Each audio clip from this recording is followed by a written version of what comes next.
Zimbabwe's military leaders have warned against people taking retribution against old adversaries after Robert Mugabe resigned as the country's president.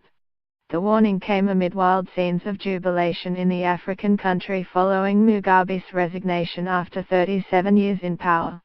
Acts of vengeful retribution or trying to settle scores will be dealt with severely, Gen. Constantino Chiwenga said.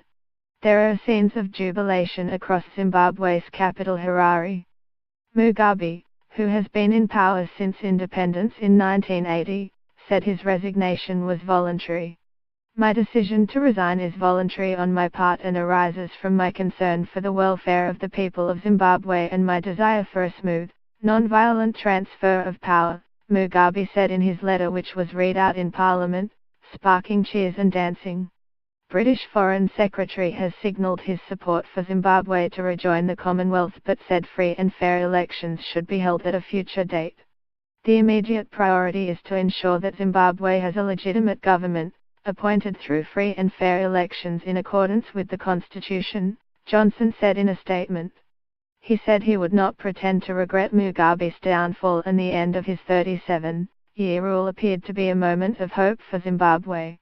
In pictures, joyous scenes as Mugabe quits. Cars began honking horns and people cheered in the streets, as the news spread like wildfire across the capital, Harare. Activists, who have never known a life without Mugabe ruling, broke down in tears of joy. We are tired of this man, we are so glad he's gone, we don't want him anymore, and yes, today is a victory, it's victory in our hearts, it's victory for our children, one woman told the BBC as she sobbed. Mugabe, who had been the world's oldest head of state at 93, said that proper procedures should be followed to install new leadership. Mugabe's resignation brought an end to the impeachment proceedings brought by the ruling ZANU-PF party after its Central Committee voted to oust the president as party leader and select recently fired Vice President Emmerson Mnangagwa as his replacement, a move that eventually could lead to Mnangagwa becoming head of state. Currently in exile, Mnangagwa served for decades as Mugabe's enforcer, with a reputation for being astute and ruthless, more feared than popular. Before the resignation, crowds rallied outside Parliament, dancing and singing. Some people placed photos of Mugabe in the street so that cars would run over them. Opposition leader Morgan Tsvangirai of the MDC party said the culture of the ruling party must end and everyone must put their heads together and work toward free and fair elections.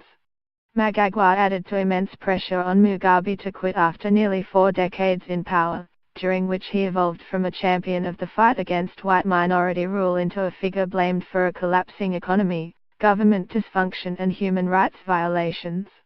The people of Zimbabwe have spoken with one voice, and it is my appeal to President Mugabe that he should take heed of this clarion call and resign forthwith so that the country can move forward and preserve his legacy, Mnangagwa said in his statement, after more than a week of silence.